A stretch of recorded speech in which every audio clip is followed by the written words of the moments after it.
Alright guys, today we're going to be comparing the iPhone 7 to the iPhone 14 Pro. If you're holding on to your iPhone 7 and you're thinking about upgrading, it's definitely a great upgrade.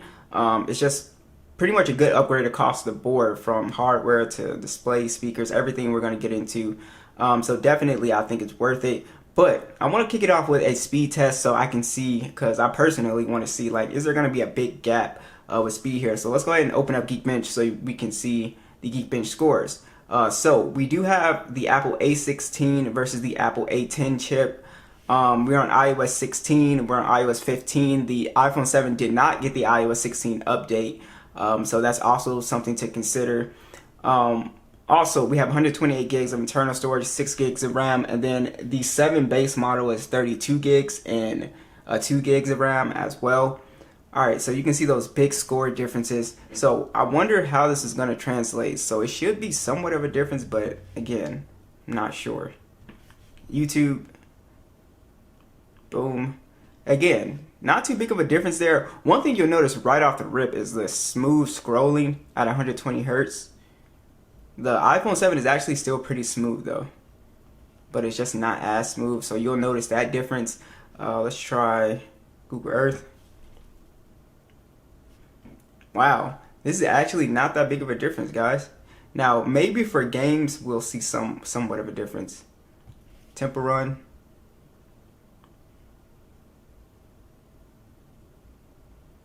Boom. 14 Pro in there.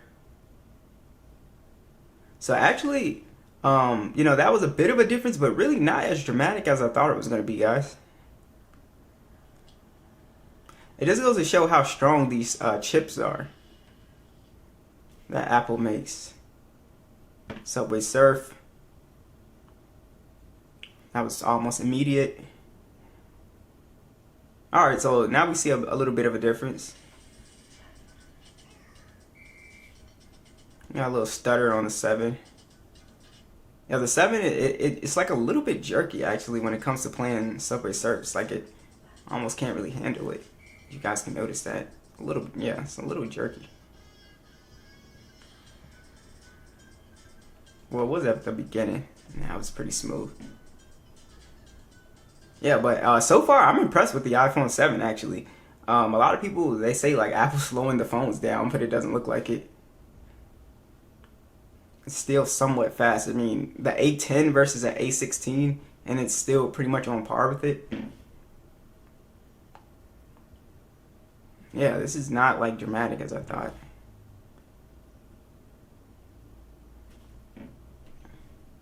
Alright, let's do a heavier game like PUBG. So this is where you will see a massive difference is in gaming performance. So if you're somebody that really likes to play games on your phone, games like PUBG, Call of Duty Mobile, Genshin Impact, it'll be a night and day difference when it comes to keeping a consistent frame rates and playing at higher graphical settings. It's going to be a big difference for people who love playing games. See, we're in on PUBG. And we're in on PUBG. Man, the iPhone 7 is quick, man. I was expecting that at least to be like 10 seconds apart. But that is not the case at all. Just to show you guys the graphical settings here, I'll go ahead and boot into that one. You'll see a very big difference when it comes to your graphic settings. So okay, hold on. So the 7, it does like heat up way more when you're gaming than the newer phones. Like it gets kind of hot. Like we can see the graphics settings. We can play smooth ultra. That's our highest settings. HDR high, smooth ultra. Still plays nice.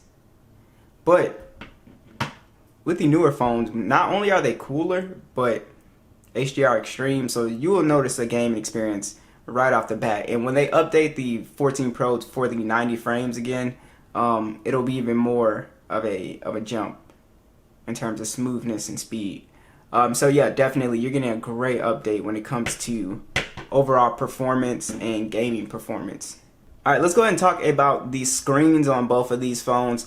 Obviously, you're getting a big jump in terms of screen quality as well too. The 14 Pro, it does have one of the brightest displays you can get right now, 2000 nits peak brightness. You can see you have a new design, slimmer bezels, you have the pill shape, which you may or may not like.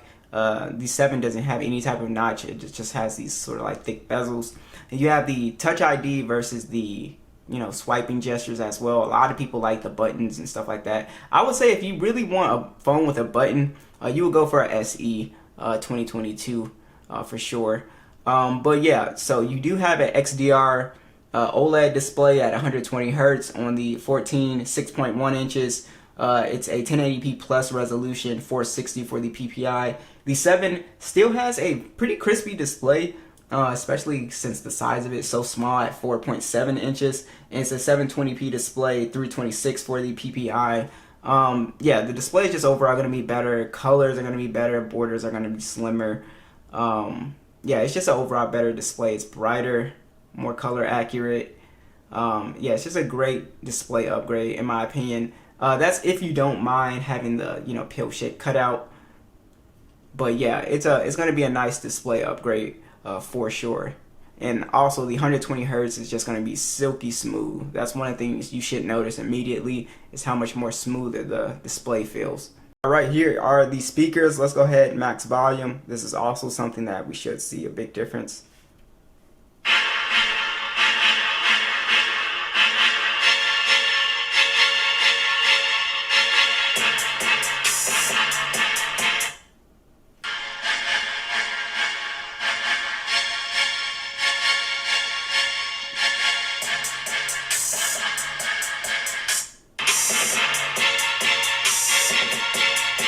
All right, so to no surprise, the 14 Pro just makes the iPhone 7 honestly sound kind of flat. It just makes it sound just not loud and very flat in comparison. So you are getting a very good speaker upgrade. It's like almost 2 times louder and almost 2 times more bass as well too. So that is going to be a very noticeable upgrade for you. As far as the biometrics go, we have Face ID, which is very nice. If you've never used Face ID, you will really like it. But obviously, you're going to be giving up the Touch ID, which also I really love. And also just having a home button in general, that's going to be going. But I think it's worth it. I think you'll actually really like the Face ID and the gestures. You'll get used to pretty quickly. Also, let's go ahead and talk about some other additional features. So you do have wireless charging and MagSafe wireless charging on here as well on the 14. And then on the iPhone 7, you actually do not have any type of wireless charging. So that's also going to be a very nice feature for you. You do have NFC on both of these phones as well too. So Apple Pay will still work and all that good stuff. Now let's talk about the real upgrade. The biggest upgrade here is most definitely the camera. So you're going from a single camera setup to a triple camera setup, and it is going to be, I thought the pictures were very much noticeable, so I thought that was a big jump.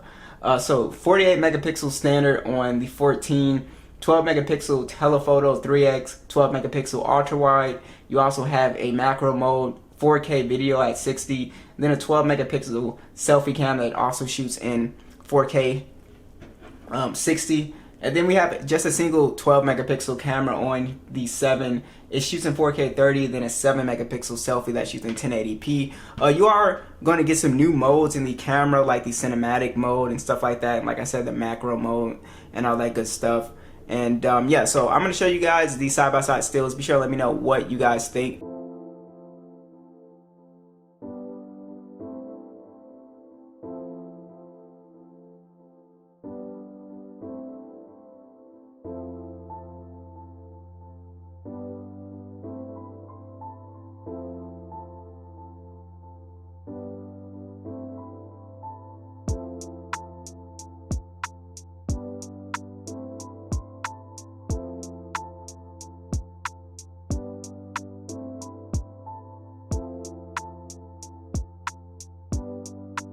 Alright guys, here's the video quality on the iPhone 7 here. Actually looks pretty good, surprisingly. Of course there's no zoom or anything like that, but you can manually digitally zoom in, which actually doesn't look that bad. So man, it just goes to show how impressive iPhone camera video quality was. Alright, here's the video on the 14 Pro. And obviously the big thing is that I can punch out to my ultra wide. I can go in 2x. And I can even go in 3x.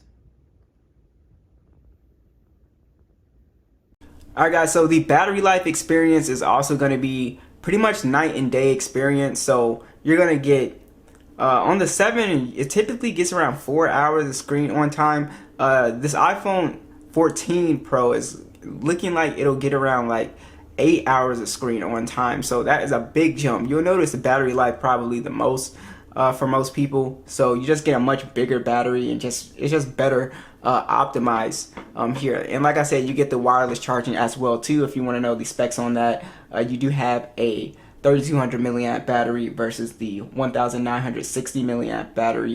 And like I said, you get the MagSafe charging and wireless charging, which is going to be very nice. So overall, it's a very good upgrade in general. As far as the build quality, you are going from IP67 on here to IP68 on here as well, so better water resistant. The design definitely looks more modern. You are getting a much heavier and beefier phone as well too. The iPhone 7 almost feels extremely light, like paper. And yeah, you just see the design difference here. It just looks more modern. You see those big cameras. Yeah, so what do you guys think? Is it a worthwhile upgrade? I think most people, if you have the cash, definitely go ahead and make the move. I think you'll be very happy with this upgrade.